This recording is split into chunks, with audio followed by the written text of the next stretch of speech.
What's up guys? Unboxing ulit tayo ng monitor mount para dun sa, syempre sa monitor ko tsaka sa laptop ko, siset-up ko dito. Ayan. So last time yun nga pala yung nabili kong monitor. Ayan. Then ito, pagkakabit ko to, yung aking monitor mount at saka yung para sa laptop. So unbox na natin. By the way, North Bio. Bio, ito pangalan nito. So, ayun, ito yung brand niya, North. So, ito, North Bio. Tawa ko, North Bio ba yung talaga pagkabigkas? Yan yung nabasa ko. Then, so, kaya nito up to 32 inch na monitor. So, sa akin yung monitor is medyo magaan lang yan. Xiaomi. Lalagay ko na lang sa link on description yung saan ko nabili. Then, ito sa Shopee din to. Natanggal ko na yung plastic pero sa loob hindi ko pa na-check, hindi ko pa nagalaw. Maraming mga mabibili na mura pero mas gusto ko sturdy. Sa bumili ako ng tigta 1,000 tapos hindi ganun ganda yung quality. So dito na tayo syempre.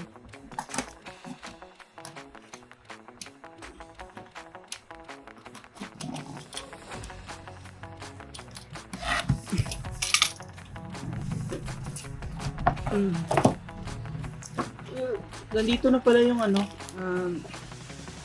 yung patungan ng monitor. Ito na mismo dito sa loob. Kasi may nakikita din ako sa iba na naka-separate yung ganito, yung sa laptop na stand. Ayan. So nandito na siya. So check ko to mamaya. Tapos yung assembly nito, since wala pa akong idea kung paano yung assemble, baka simple lang, tingnan natin. Ito may manual naman pala. So, goods din siguro. Madali lang to. Then, ito na yung parts. Sana kompleto. Kompleto naman ata. Ayan. Ano to? Ewan ko ano to. Sasa. Parang arm niya, sabitan. So maganda, may parang lalagyan ng cable. Ayan. Ayan. Solid. Screws. At iba pang Allen wrench. Ayan. Leto. Then, tawang ko ano to. Basta titignan ko muna sa manual. Yung piraso to. May ganito. Ito yung parang stand. Ito na yung ituslip ata sa sa table. Ayan. So na-promise, napakaganda ng quality. Ayan. Ito. Ayan. Ayan, ito parang art. Meron pa ba? Ay, meron pa. Gagi ito. Aray ko. Ito yung clip. Yep. Clip. Ayan. So, may konting idea na tayo. Medyo may konting idea na. So, parang ganito. Ha? Tama ba? Ay, oh. Yan.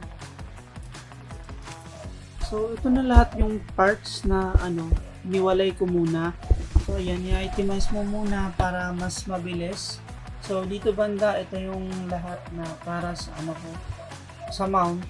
Tapos, ito yung mga niya, mga bolts, mga allen. Ayan, niwalay ko muna. So, hindi naman kayo mahihirapan kasi meron namang manual guide. So, sa parang laptop na holder or stand. So, ito na yung accessories na kasama sa sa laptop. Ayan, konti lang. Kasi yan naman yung ikakabit mo. Parang 2 piraso lang o 3 kasama na itong parang clip. So yan, mag-i-start na tayo mag-assemble. So una natin i-assemble ito yung pinaka-obvious paano mag-assemble. So ito yung unahin natin. So ito, kabit na natin to. Ano ba ito number sa medyo nahihirapan ako kasi nasa second page yung ito yung assembly dito. Nasa second page yung yung parang yung parts list. Ayan. So, sana magkatabi lang.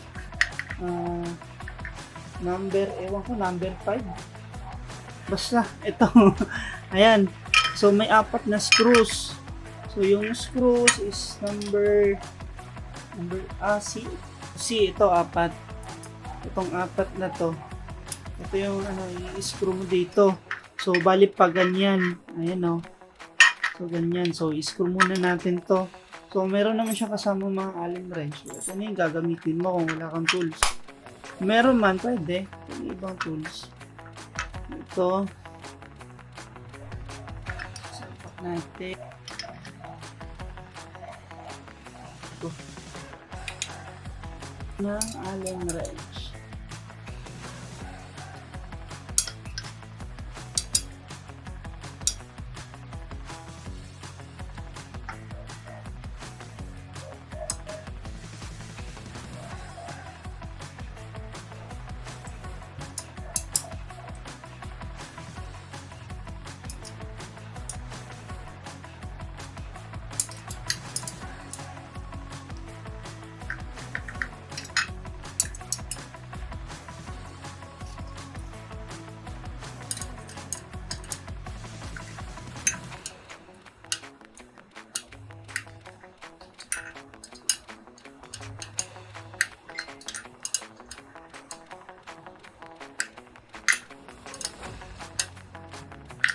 And next is ito, pwede niyo na tong isalpak sa sa lamesa, pero hindi ko muna ilalagay, pero mas mabilis ata pag nakalagay.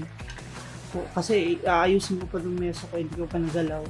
So ito muna, tatandaan natin i-set up.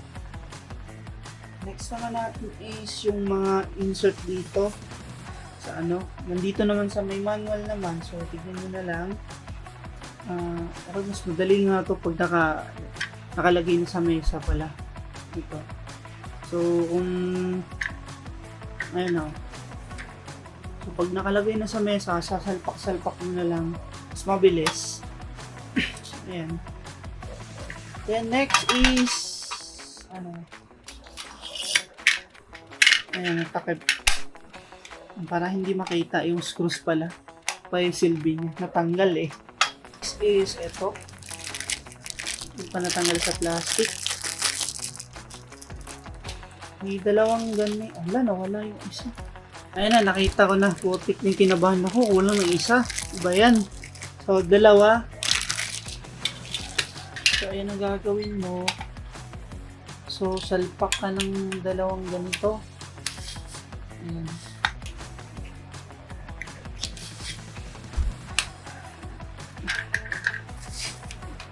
So ito yung parang dito, tawag dito. Ito yung parang stopper nito, yung arm. So, hihigpitan mo to para hindi siya dumaustos pababa. Ayan. Amazing talaga. So, ikaw na yung bahala kung yung sa height. So, dito pwede mo siyang So, solid naman, plastic, pero solid. So ito, unahin ko dito. Ayan. Another parang stopper. Medyo lang. Mahigpit na siya. Pinost ko pa. Ayan, luwagin mo lang. Salpak mo. Pag ganyan. Ayan. So, ayan na yung itsura niya. Para na siyang So, purpose nito para cable management. Next is yung parang washer niya dito. So ito yung ilalagay mo. So, yung G, letter G. Ano ilalagay dyan? Dalawang piraso yan. Ayan. Dapat ko na guys. Doon ako masisetup na ako kasi hindi na pwedeng hindi ko ilagay doon. Napakahirap. Pabigat to. Ayan. Sobrang bigat nito. Ewan ko ilang kilos to. Sa 2 kilo. Tapos, lalagay ko na dito. Ayan. Wait lang. So, ayan. So, lipat ako doon sa mesa. So, ayan. Ito na yung pwesto ng ko. Yung parang stand. So, pihitin nyo na lang sa ilalim para mag-lock. And bale, dito yung monitor ko. Ito na side. Ayan. Ito ilalagay. Ayan. So, bale, dito yung monitor. Ito. Tapos, dito yung arm sa laptop. So, angle-angle muna ako paano to gawin. Siyempre, mahirap. Siya nga pala, meron itong mga adjustment. Ayan, hindi ko alam kung kita. Meron yung plus minus dito sa gilid. So, pag pihitin mo pa plus is hihigpit. Yung minus, syempre, luluwag. Para pwede mo maneuver itong yung arm niya. So, since ito, hindi ko pa na-adjust to. Ayan. Ayan, bali, ganyan yung magiging itsura niya pag nakabit mo na yung dalawang arm. So, ang una iti-testing ko muna is yung dito sa monitor. So, kailangan mo munang intanggal to, syempre, bago mo ikabit. Kasi may hihirapan ka pag ito ka nagkabit. Ha, ayan. Wala. Dito naman sa screws, merong maliit. Ito, maliliit. Tsaka merong parang mga, anong tawag dito? Gasket. Oo. So, depende na sa trip mo kung ito po yung gagamitin mo, yung maliit lang. Ayan. Then, papartner mo siya dito sa maliit na gasket. Or, merong mga mahaba. Then, ito. Gusto mo medyo hindi siya lapat sa sa mount. Ayan, ito yung gagamitin. So, sa akin, ito yung gagamitin ko. Ayan. Yung medyo mahaba. Ayan. Para kapit na kapit. Tsaka, gagamitin itong malaking gasket. So, depende na yan sa trip nyo kung anong gasket gagamitin nyo. So, sa case ko, ito yung gagamitin ko. So, 4. So, 8 naman niya eh. Kung magkakabit ka ng isang monitor, pwede. Yan. Pero dito ikakabit ko yung laptop holder. And, ayan na yung monitor ko. Nakalagay na siya. So, ito yung itsura niya. Then, sa likod. Yan. So, dapat may konting allowance ka dito sa likod para medyo maiusog mo yung monitor mo pa atras. Since konti lang yung allowance ko sa likod, so medyo malapit yung monitor dito. Dito ilalagay ko ng keyboard. Medyo malapit yung mukha ko dito. Ayan yung pwesto. Yan. So dito naman, dito ko ilalagay yung laptop. Ito. So maglalagay ako ng mount. So set up ko muna. And then ito na yung mga kakailanganin natin sa laptop sa pagkabit. So ito na yung mga parts. So pagkalamin muna ito ng mga plastics. Ayan.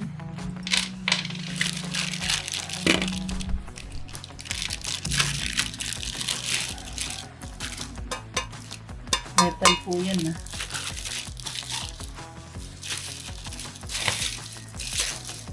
And then yung kasamang allen niya, allen wrench. So dito sa manual, kakabit mo lang itong dalawa. Ayan. Then dito NC2.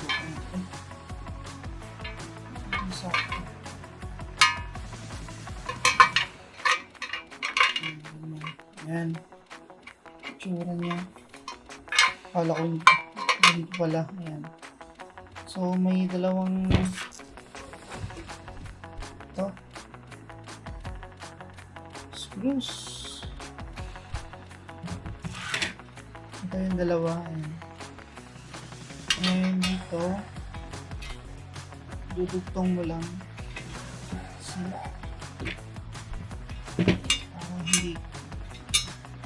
Hindi sumato yung butas .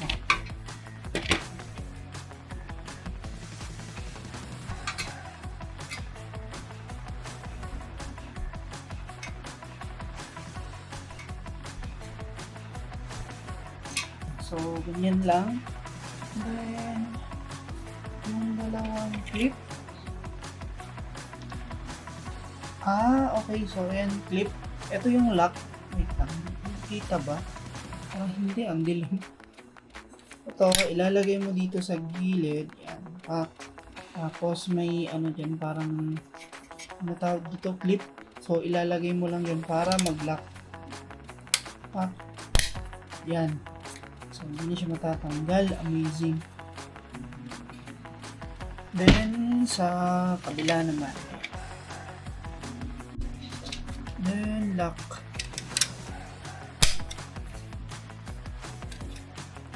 Basic. Yung pag-adjust is dito lang i-hit pa kaliwa, tapos pwede mo siya hugutin. Adjustable din kabila. Unlock, meron namang sign kaso hindi kita dito. Unlock tsaka unlock. Unlock tsaka lock. Perfect na yan. Yan. Yan. All goods. Para masecure ang laptop. Meron tayong apat na pwede siya thumb screw or pwede rin sa Phillips screw, standard star screw tawag doon. Kakabit natin dito. So ganun, una ikakabit ko dito yon dalawa na thumb screw.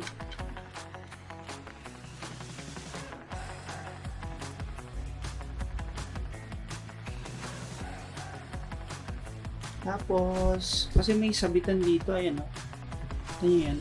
Ito. Ito pala, ito. Isasabit nyo yung screws dito. Ayan. So, konting allowance na para sumabit. Ayan. So, yan, ihipitan nyo yung mga screws. Then, may bakante dyan dalawa. So, ilalagay nyo dyan para secure yung mount nyo. Hirap.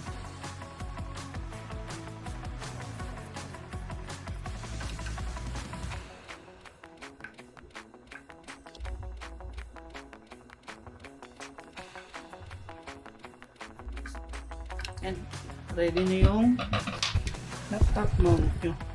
Yan, ito yung laptop ko, Acer Nitro 5.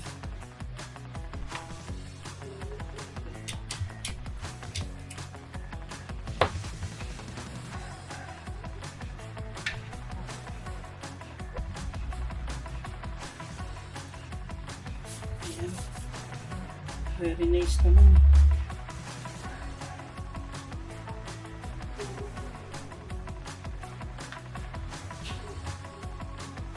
So, sakto-sakto. 15.6 inches tong laptop na to. So, ayan. Itsura niya. Ay, kung hulog. So, ayan. Pante niya sa likod. So, ayan. Pwesto na yan. So, adjust na lang pagkatapos sa setup. Angat natin, inangat ko lang ng konti. Parang masyado mababa eh. So, yung laptop. Sobrang goods, diba?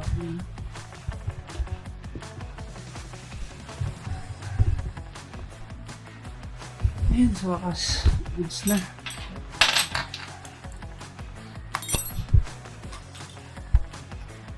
Ayan na. Successfully talaga. Ayan. Okay na guys, install ko na lahat. And thank you so much. Grabe, sobrang goods. Ayos.